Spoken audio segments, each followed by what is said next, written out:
Hello dear students, welcome to physics time. हम कर रहे हैं क्लास 11th की फिजिक्स का चैप्टर काइनेमेटिक्स। अभी तक हमने जितनी भी वीडियोस बनाई हैं हम क्या क्या डिस्कस कर चुके हैं। Distance, displacement, velocity, acceleration, speed, ठीक है, average velocity, average acceleration, instantaneous velocity and instantaneous acceleration. आज का टॉपिक करने से पहले आपको इन सारी वीडियोस को मतलब आपको नॉलेज होनी चाहिए जो टर्म्स मैंने बोली हैं, ठीक है। तो आज हम कर रहे हैं बहुत ही इंपॉर्टेंट, बहुत ही interesting topic, equations of motion. ये टॉपिक करवाने से पहले दो टर्म्स डिस्कस करते हैं, uniform motion, non uniform motion. Uniform, non uniform. कई बार कहते हैं यूनिफॉर्म मोशन। यूनिफॉर्म मोशन होता है जिसमें वेलोसिटी कांस्टेंट, मतलब बॉडी यूनिफॉर्म मोशन से जा रही है, मतलब ना तो उसकी स्पीड चेंज हो रही है ना उसकी डायरेक्शन चेंज हो रही है। वेलोसिटी क्या रह रही है? सेम, एक ही डायरेक्शन में एक ही स्पीड से जा रही है, डायरेक्शन भी नहीं बदली, स्पीड भी नहीं बदली, तो वेलोसिटी कांस्टेंट होगी। वेलोसिटी में डायरेक्शन और मैग्नीट्यूड दोनों होते हैं, ना मैग्नीट्यूड बदला है ना डायरेक्शन बदली, तो वेलोसिटी कांस्टेंट होगी। वेलोसिटी कांस्टेंट है, इसका मतलब एक्सेलरेशन क्या हो गई? जीरो। तो हमारा मोशन क्या हो गया? Uniform motion. एक होता है नॉन यूनिफॉर्म मोशन जिसमें वेलोसिटी नॉट कांस्टेंट, बस सिंपल सी बात है, वेलोसिटी कांस्टेंट नहीं है। इधर या तो मैग्नीट्यूड चेंज कर रहा है और डायरेक्शन चेंज कर रही है। दोनों केसेस में वेलोसिटी क्या हो रही है? चेंज ऑफ वेलोसिटी क्या होती है? Acceleration. So acceleration is there. Acceleration है तो हम बोलते हैं नॉन यूनिफॉर्म मोशन में एक्सेलरेशन होती है। पहले ये चीज समझ आ गई। यूनिफॉर्म मोशन में एक्सेलरेशन जीरो होती है, नॉन यूनिफॉर्म मोशन में acceleration is not equal to zero. मतलब नॉन यूनिफॉर्म मोशन जो होता है एक्सेलरेटेड मोशन होता है, एक्सेलरेटेड या रिटार्डेड। एक्सेलरेशन पॉजिटिव या नेगेटिव दोनों हो सकती है, मतलब वेलोसिटी बढ़ भी सकती है, वेलोसिटी कम भी हो सकती है, वेलोसिटी बदलेगी। वेलोसिटी बदलेगी तो एक्सेलरेट होगा मोशन, ठीक है। ये दो टर्म समझ आ गई। अब इसके साथ तीसरी टर्म आती है नॉन यूनिफॉर्म। दो तरह का हो सकता है, uniformly accelerated, non uniformly accelerated.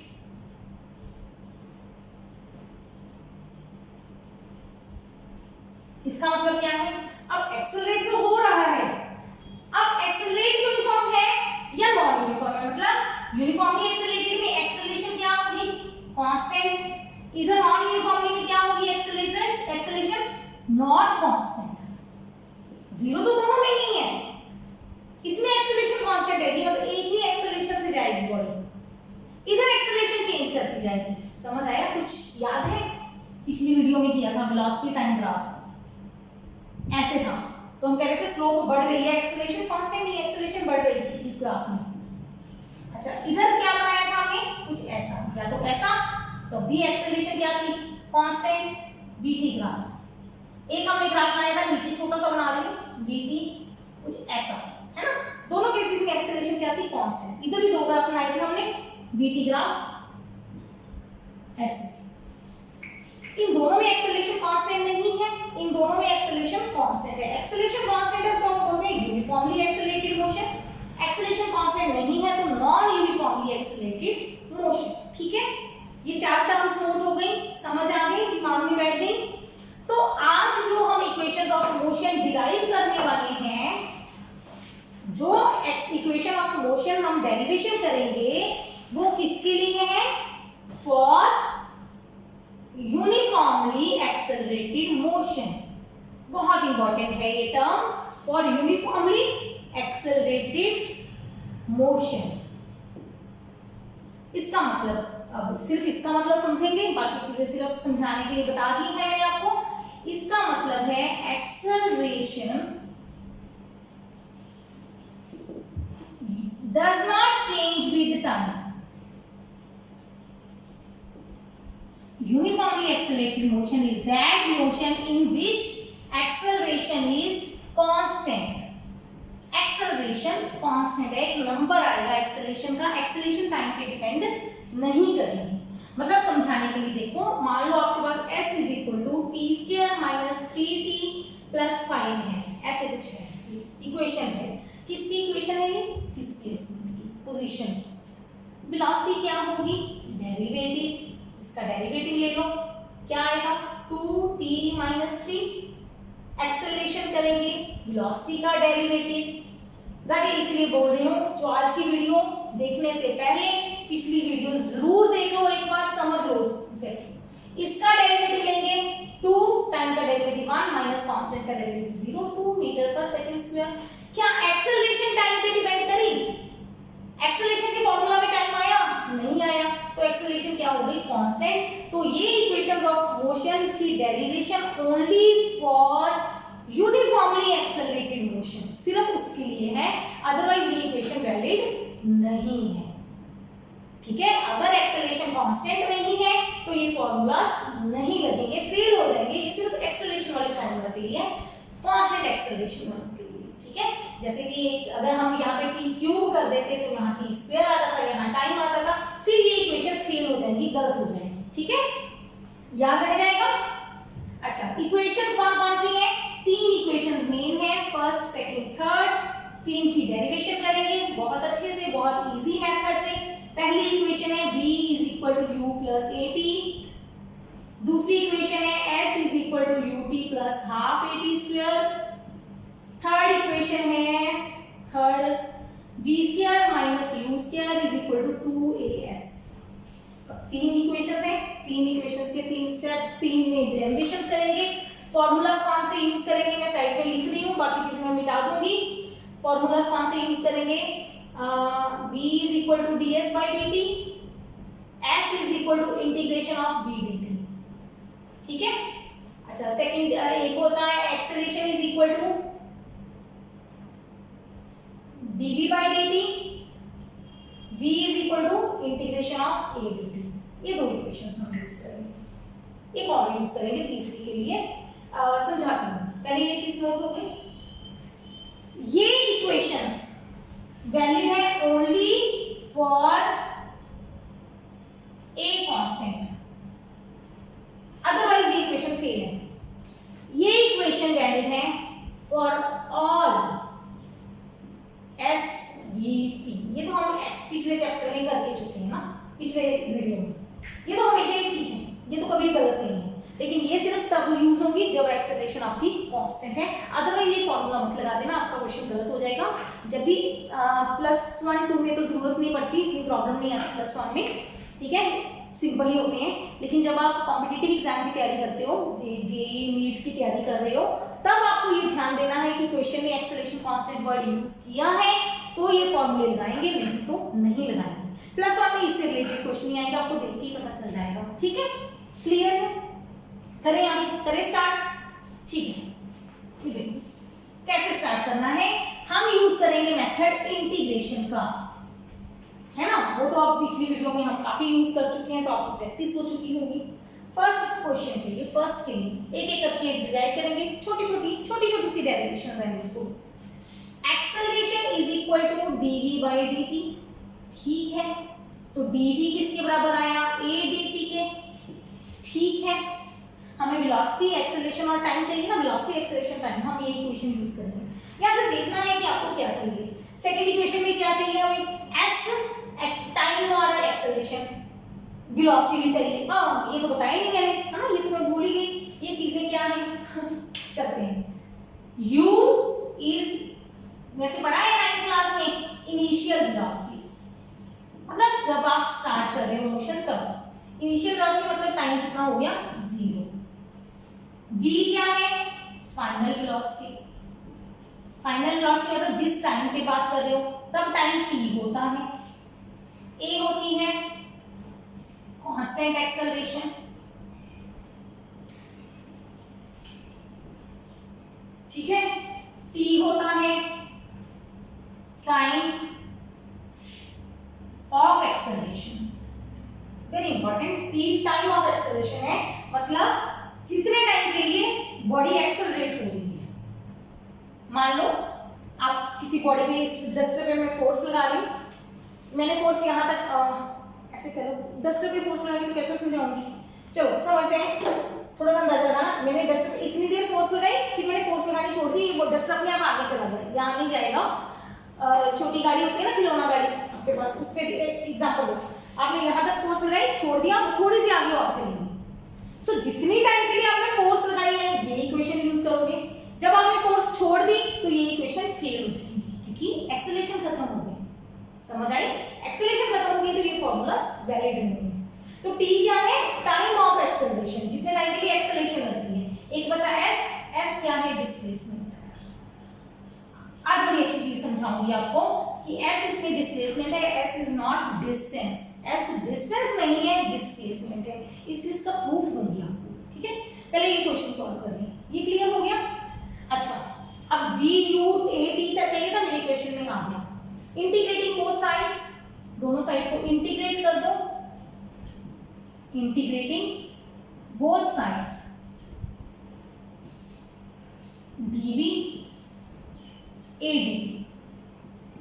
अब डेफिनेट करें कि इंडेफिनेट करें, क्योंकि हमें इनिशियल और फाइनल चाहिए तो डेफिनेट इंटीग्रल करना पड़ेगा। डेफिनेट कैसे करेंगे? इधर वेलोसिटी की लिमिट्स लगानी है, v वेरिएबल है, इधर टाइम वेरिएबल है, टाइम की लिमिट्स लगानी है, ये तो पता है ना। इधर टाइम कहां से कहां जा रहा है? 0 से t तक जाता है टाइम हमेशा, 0 से t।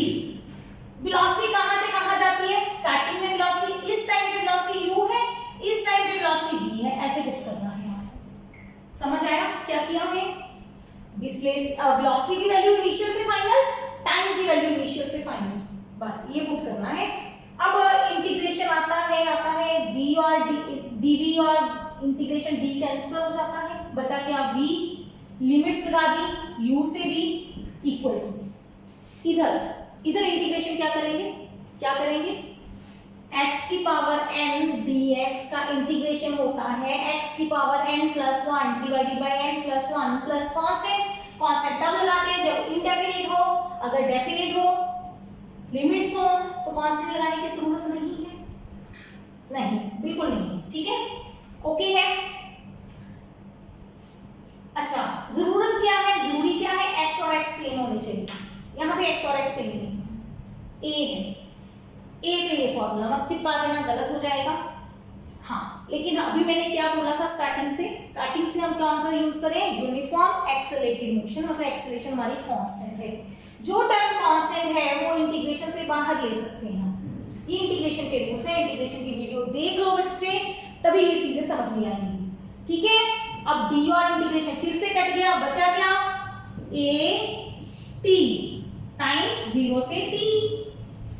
अच्छा, अब पुट करके याद है, v की जगह पे पहले v पुट कर दो, माइनस u पुट कर दो, upper limit minus lower limit, a bracket में t माइनस 0, तो v माइनस u बराबर at, तो v की वैल्यू आ गई u plus at।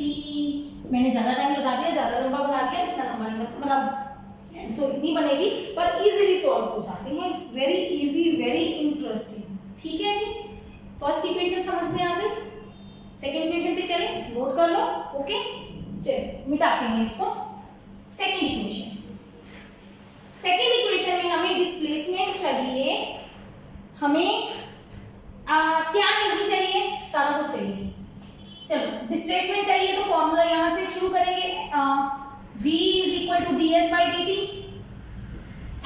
ds is equal to v dt, integration of ds is equal to integration of v dt। Integration start करेंगे, limit लगाएंगे 0 से s, इधर से लिमिट लगाएंगे 0 से t। ये तो ठीक है, यहाँ तक पिछला आर्टिकल ही है, नोट कर लिया था कॉपी पे, मिला लो यहाँ तक सेम है, मतलब ये डिस्प्लेसमेंट आ गया, वो वेलोसिटी और एक्सेलरेशन का था। वहां पे मैंने इधर चलो इंटीग्रेशन हमें पता है d और s कट जाएंगे, s बचेगा 0 से s। अब प्रॉब्लम क्या हो गई? एक्सेलरेशन वहां पे कांस्टेंट था, a को बाहर कर दिया था, अब v वेलोसिटी कांस्टेंट नहीं है, क्योंकि एक्सेलरेशन है तो वेलोसिटी चेंज करेगी, तो वेलोसिटी कांस्टेंट नहीं हुई तो इंटीग्रेशन से बाहर नहीं आएगी। अब क्या करें? क्या अब हम इंटीग्रेशन ये मेथड यूज करेंगे?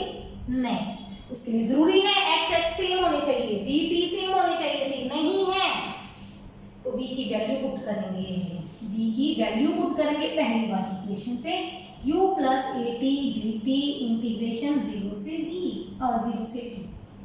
अब समझ आ रहा है, अब कुछ पता चलो। ठीक है, ठीक है, डिटेल में समझाओ। u dt अलग कर दिया, at dt अलग कर दिया, डिटेल है ये। u क्या है? Initial velocity. इनिशियल मतलब स्टार्टिंग में कितनी है, स्टार्टिंग वाली वैल्यू फिक्स होती है, स्टार्टिंग वाली वैल्यू हमेशा उसमें टाइम 0 हो जाएगा। स्टार्टिंग में t 0 है तो स्टार्टिंग वाली चीज कभी भी टाइम पे डिपेंड नहीं करेगी, टाइम पे डिपेंड नहीं करेगी। तो u इंटीग्रेशन से बाहर आ जाएगा, dt का इंटीग्रेशन t लिमिट 0 से t, a कांस्टेंट बाहर, t का इंटीग्रेशन t² 2 लिमिट 0 से t। सीख रहे हो, इंटीग्रेशन आना जरूरी है, बार बार बोल रही हूँ, इतनी बात मैं कभी भी नहीं बोलती। अच्छा, इधर भी लिमिट्स पुट करनी रहेगी, मेरी upper limit minus lower limit, तो ऐसा आ गया u bracket t minus 0 plus a upper limit minus lower limit, है ना, पहले ऊपर वाली वैल्यू फिर नीचे वाली वैल्यू कर दो solve. s is equal to u t minus 0 t plus ये 0 हो गया हाफ a t स्क्वायर, बन गया आंसर, खत्म। ये सेकंड इक्वेशन हो गई, मुश्किल नहीं थी, नोट करोगे, पढ़ोगे, समझोगे, समझ आ जाएगी। मेथड समझा दिया आपको, डिटेल में इंटीग्रेशन करके दिखा दिया। शॉर्टकट क्या है, u कांस्टेंट है, 1 बचा, 1 का इंटीग्रेशन t, a कांस्टेंट है, t का इंटीग्रेशन t²/2, लिमिट पुट करो, आंसर आ जाएगा। नॉट अ बिग डील, बहुत इजी है। ठीक हो गया नोट। चलिए आगे, वीडियो पॉज करके नोट कर लो, या सेकंड नंबर लिखना रह गया था, आज अपने आप कर लेना, मैंने फर्स्ट लिख दिया था। ये सेकंड इक्वेशन हो गई हमारी, जिसमें हमें डिस्प्लेसमेंट चाहिए थी। अब हमारी थर्ड इक्वेशन है, थर्ड के लिए मुझे यहाँ पे भी फॉर्मूला लिखना पड़ेगा। थर्ड में मुझे टाइम नहीं चाहिए, वेलोसिटी चाहिए, एक्सेलरेशन चाहिए, डिस्प्लेसमेंट चाहिए, पर टाइम नहीं चाहिए। तो डिस्प्लेसमेंट चाहिए तो डिस्प्लेसमेंट का फॉर्मूला जरूर यूज करेंगे, d ना, v is equal to ds/dt। ठीक है, अब टाइम नहीं चाहिए, एक और फॉर्मूला है मेरे पास, acceleration is equal to dv/dt। Acceleration भी चाहिए मुझे। ठीक है, मैं एक काम करती हूँ, वैसे किसी को भी कर सकते थे चेंज, मैं इसको ds से मल्टीप्लाई कर देती हूँ, ds से डिवाइड कर देती हूँ, कोई प्रॉब्लम तो नहीं है, कर सकते हैं, कर सकते हैं, बिल्कुल हमारी मर्जी है। अच्छा, मल्टीप्लाई में इनको आगे पीछे कर सकते हैं, ये वेक्टर नहीं है, वेक्टर में नहीं कर सकते, स्केलर में कर सकते हैं। ds को नीचे ले जाओ, मतलब हम वेक्टर नहीं यूज करें ना, वेक्टर में तो डिवाइड ही नहीं कर सकते ना, हम डिवाइड कर रहे हैं तो वेक्टर नहीं यूज कर रहे हैं, हम मैग्नीट्यूड यूज कर रहे हैं इनके। ये क्लियर है, क्लियर है ना? ठीक है, मैंने उल्टा किया है और कुछ नहीं किया, बाकी कुछ नहीं चेंज किया। ds कैंसिल हो गया ना, मैथमेटिक्स में इसको चेन रूल बोलते हैं। मतलब क्या है, v और t था, बीच में आप कुछ भी लगा लो, v और t था, v को ऊपर रखो, t को नीचे रखो, बीच में कुछ किसी मर्जी का d लगाते दो, dx लगा दो, मैंने ds लगा दिया, da लगा दो, dy लगा दो, कुछ मर्जी लगा दो, कोई फर्क नहीं पड़ता। इसको चेन रूल बोलते हैं मैथ्स में, हमें मैथ्स की जरूरत है, हम फिजिक्स में आते हैं। Acceleration is equal to dv/ds तो कुछ नहीं कर सकते हम, हमें पता ही नहीं क्या है, ये rate of change of velocity with displacement है। ओके, ds/dt क्या है, वेलोसिटी। यस, ये बन गया चीज। अब क्या इसमें एक्सेलरेशन कांस्टेंट का कोई रोल है, एक नया फॉर्मूला बन गया हमारे पास। यस, ये हमारे पास एक नई चीज हमने आज सीख ली कि एक्सेलरेशन को हम इस तरीके से भी लिख सकते हैं, अदरवाइज एक्सेलरेशन का सिर्फ यही फॉर्मूला था, इसको ये भी लिखा जा सकता है। समझ आ गया? This is for all SBA, सबके लिए वैलिड है। ठीक है, ओके, अब कुछ नहीं करते, हम ADS इधर ले जाते हैं, इधर बच गया BDV, फिर हम क्या करेंगे, इंटीग्रेट बोथ साइड्स कर दें, इधर s की लिमिट लगाएंगे 0 से s, इधर v की लिमिट लगाएंगे u से v। इनिशियल फाइनल कोई चीज है, इनिशियल फाइनल a कांस्टेंट है, इंटीग्रेशन से बाहर आ जाएगा, ds का s का इंटीग्रेशन, मतलब ds का इंटीग्रेशन s 0 से s is equal to v dv का इंटीग्रेशन v की पावर। अब ये देखो यहाँ से देखो x सेम है, v सेम आ गया। अब आई ये बात, अब मुझे v की वैल्यू पुट करने की जरूरत नहीं है ना, समझ आई, v भी सेम है तो फॉर्मूला लगा देंगे v स्क्वायर बाय 2, पावर बढ़ जाएगी, नई पावर से डिवाइड। ओ वाओ, अब मजा आया, है ना। a s minus 0 is equal to, इधर क्या करेंगे v square by 2 minus u square by 2, 2 LCM आ जाएगा तो 2as is equal to v square minus u square. ये बन गई हमारी थर्ड इक्वेशन ऑफ मोशन। ठीक है, हो गया नोट, चले आगे। अब मुझे आपको आगे क्या सिखाना है, जो मैंने बोला था कि हम प्रूव करेंगे कि s is displacement, s is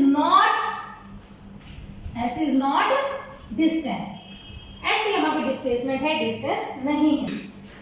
आइए बड़े अच्छे तरीके से एक एग्जांपल से समझते हैं। v मान लो t माइनस 3, v की मैंने कोई वैल्यू ले ली t माइनस 3, ठीक है।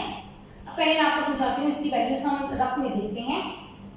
Eight t equal to 0, 1 2 3 4 5 6 second तक लेते हैं तो वेलोसिटी की वैल्यूज देखो क्या आएंगी।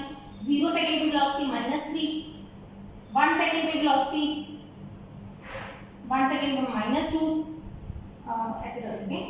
ये t का वैल्यूज है, ये सारी v की वैल्यूज हैं, टेबल बना लेते हैं, है ना। ऐसे टाइम की वैल्यू 1 पुट की तो माइनस 2, 2 पुट की तो माइनस 1, 3 पुट की तो 0, 4 पुट की तो 1 2 3। क्या मतलब है ना, एक बॉडी है,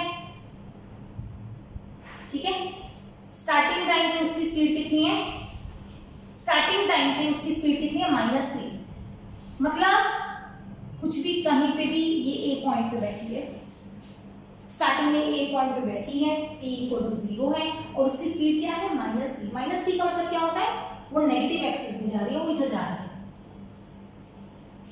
अच्छा, फिर अगले सेकंड पे वो कहां पहुंच गई, b पे। अब उसकी स्पीड कितनी है, पहले स्पीड कितनी थी -3, अब स्पीड कितनी है -2, मतलब जा नेगेटिव में रही है पर स्पीड कम हो गई।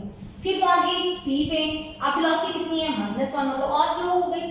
अच्छा, फाइनली कहां पहुंच गई, d पे, अब स्पीड कितनी हो गई 0। जब भी वेलोसिटी 0 आती है, वेलोसिटी 0 आती है तो डायरेक्शन ऑफ मोशन चेंज होता है। d के बाद क्या होगा, उसकी वेलोसिटी पॉजिटिव आ गई तो मतलब वो इधर पॉजिटिव एक्सिस में जाने लग गई, तो e पॉइंट यहां पहुंच गई, वेलोसिटी कितनी हो गई 1। फिर आगे पहुंच गई f पे, वेलोसिटी कितनी हो गई 2, पोजीशन जो मर्जी हो। फिर आगे गई, वेलोसिटी कितनी हो गई 3 जी, ठीक है। मतलब यहां से चली, इधर गई, फिर वापस आई और यहाँ पे ए पॉइंट पे जहां से चली थी वहीं पे वापस आ गई, ठीक है। तो इसकी नेट डिस्प्लेसमेंट क्या हो गई 0। डिस्टेंस कितना ट्रेवल किया, क्या उसने डिस्टेंस ट्रेवल किया, 0 ट्रेवल किया, नहीं, डिस्टेंस तो कभी भी 0 नहीं होता। जब मोशन है तो डिस्टेंस कभी भी 0 नहीं होगा। ये ए से डी गई, डी से ए आई, ठीक है, तो डिस्टेंस है। तो कैसे निकालेंगे इस क्वेश्चन को, कैसे सॉल्व करेंगे। अगर मैं फॉर्मूला ये लगाऊं, ये वाला रूल मेरा, s is equal to integration of v dt, ठीक है, कहां से कहां तक, हम 0 टाइम से 6 सेकंड तक गए हैं टोटल। तो s की वैल्यू चेक करते हैं, v की वैल्यू t माइनस 3 dt, 0 से 6 चेक करो, t square by 2 minus 3t, 0 से 6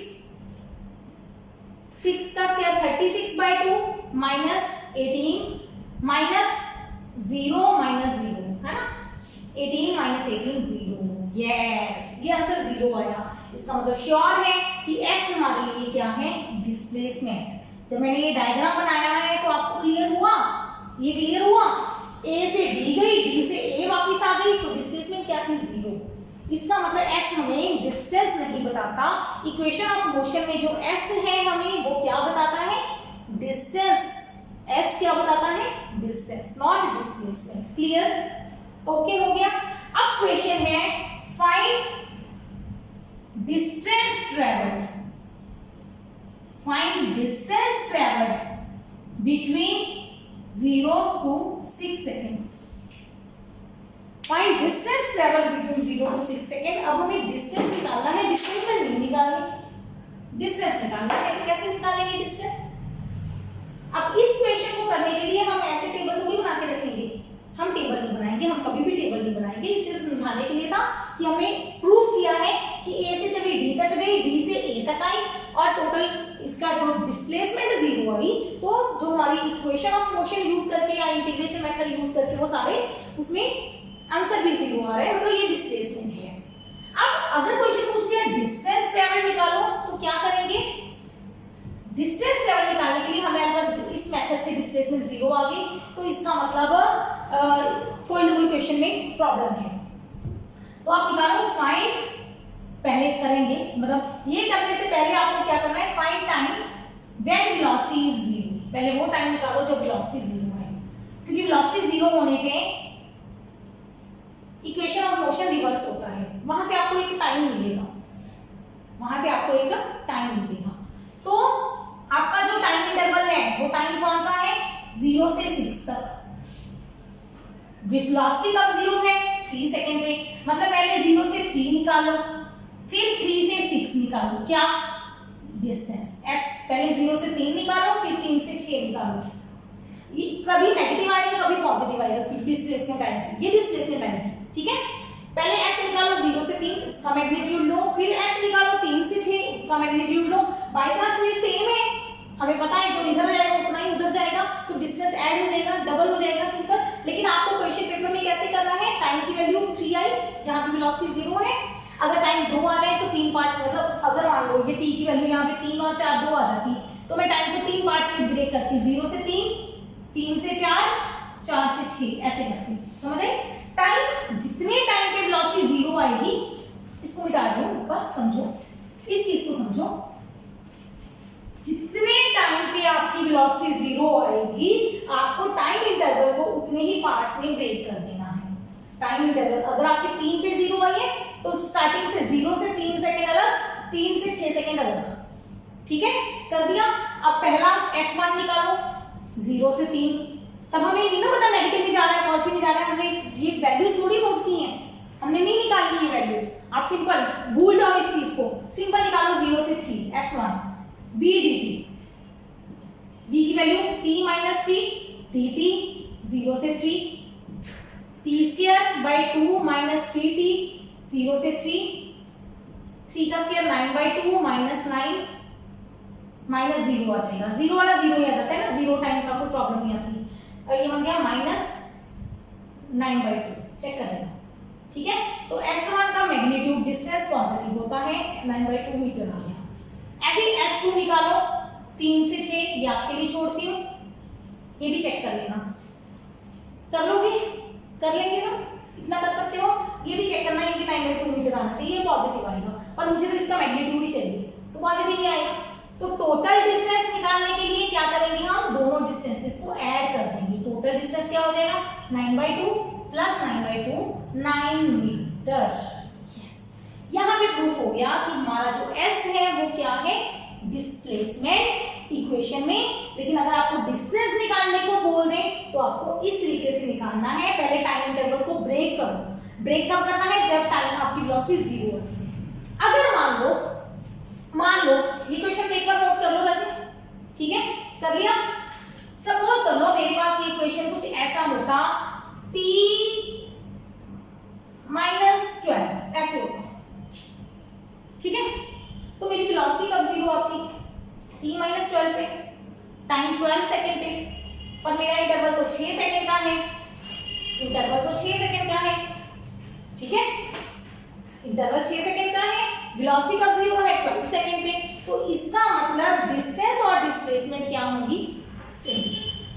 जब आपका वेलोसिटी 0 नहीं होती, इसका मतलब आपकी डायरेक्शन ऑफ मोशन चेंज नहीं हुई। जब डायरेक्शन ही चेंज नहीं हुई तो डिस्टेंस और डिस्प्लेसमेंट का मैग्नीट्यूड क्या होगा? सेम। सिर्फ नेगेटिव पॉजिटिव का फर्क पड़ सकता है और कोई भी फर्क नहीं पड़ेगा। क्लियर हो गया? तो मतलब क्या है, आपको जो भी वेलोसिटी का एक्सप्रेशन दिया है, ये मैं पहले वाले को शिफ्ट कर रही हूँ, ठीक है। चलो मैं मिटा ही देती हूँ। ये जो भी आपको वेलोसिटी का कॉन्सेप्ट दिया है, जो भी इक्वेशन दी है, उसको 0 पुट करके पहले टाइम निकालो। अगर वो टाइम आपके टाइम इंटरवल में आता है, जो क्वेश्चन में टाइम इंटरवल दिया है डिस्टेंस के लिए, डिस्प्लेसमेंट के लिए तो सिंपल फॉर्मूला चल जाएगा। डिस्टेंस के लिए अगर आपके टाइम इंटरवल में वो टाइम आता है तो उस टाइम को ब्रेक करो, टाइम इंटरवल को ब्रेक करो, अलग अलग डिस्टेंस निकालो, उनको ऐड करो, टोटल डिस्टेंस निकल जाएगा। क्लियर? तो यहीं पे आज की वीडियो खत्म करते हैं। हमारे 3 इक्वेशन ऑफ मोशन हमने डिराइव कर ली हैं by the method of integration. Paper में 99% कभी भी आपको मेंशन नहीं आता कि आपको इक्वेशन ऑफ मोशन किस मेथड से डिराइव करनी है, तो आप कोई भी मेथड यूज कर सकते हो। इसके 2-3 मेथड और हैं। एक है सिंपल एनालिटिकल मेथड है, v1 v2 u1 u2 लेके समथिंग, ठीक है। एक मेथड है ग्राफिकल मेथड, वो भी यूज कर सकते हैं। और तीसरा मेथड इंटीग्रेशन का है, क्योंकि हमें फिजिक्स में इंटीग्रेशन तो सीखना ही पड़ेगा, तो ये इजीएस्ट मेथड है। इसमें कोई भी मतलब कंफ्यूजन नहीं होती। एक सिंपल से रूल से, एक ही रूल से हम चलते जाते हैं, इंटीग्रेशन करते हैं, हमारी इक्वेशन ऑफ मोशन डिराइव हो जाती है, ठीक है। तो आज का लेक्चर यहीं खत्म करते हैं। Keep watching, keep learning. इसके न्यूमेरिकल्स हम नेक्स्ट लेक्चर में लेंगे। Take care.